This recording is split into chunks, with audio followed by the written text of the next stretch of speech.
In Acts chapter 11, verse 19, the gospel has just gone to the Gentile city of Antioch. And the church heard about it. And beginning in verse 19 of chapter 11 says this: those who were scattered after the persecution that arose over Stephen traveled as far as Phoenicia, Cyprus, and Antioch, preaching the word to no one but to the Jews only.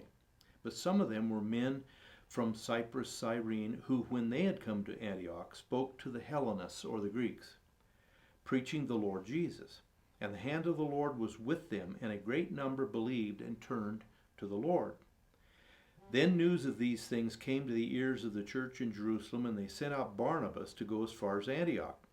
Now this is the verse I want you to notice. When he came, Barnabas showed up in Antioch and had seen the grace of God, the effect that it had in people's hearts. He was glad and encouraged them that with purpose of heart they would continue with the Lord.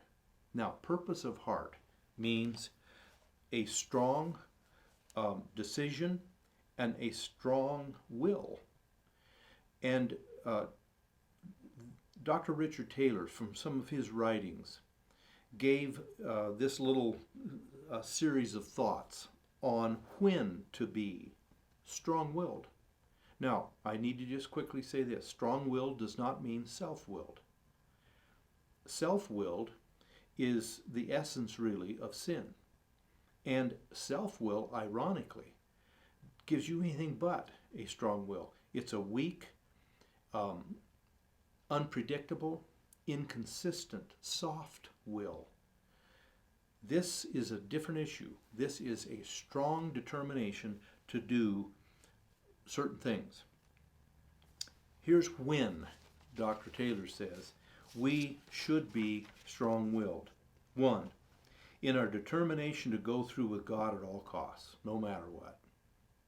2, in our determination to pray things through, lest Satan get a victory through our default if we give up in prayer. Jesus said men ought always to pray and never lose heart.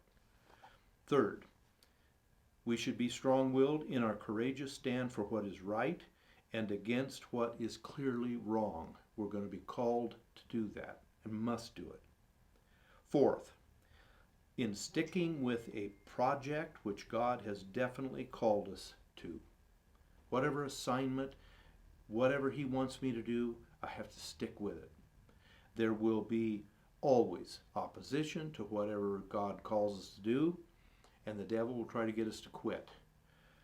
We can't. 5, we should be strong-willed in resisting temptation. Indeed, fleeing from it. That's the word Paul uses to Timothy. Don't hang around and fiddle with it. That's what Eve did.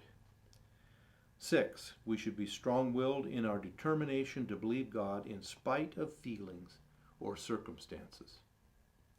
7, we should be strong-willed in our commitment to self-discipline as a way of life. That makes all the difference in being a nominal Christian, an inconsistent one, or a solid one.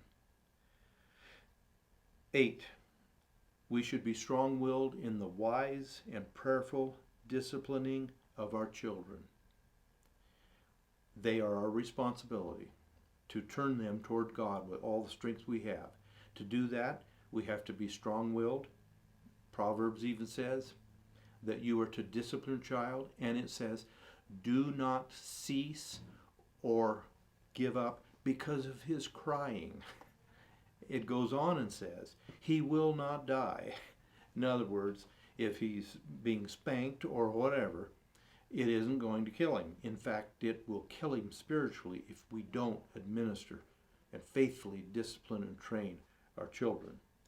9, if we are still double-minded, if we're Christians yet still carnal, need to be sanctified, then we need to be strong-willed in our determination to give ourselves completely to God in complete consecration to Him and trusting Him for the cleansing from sin of our hearts.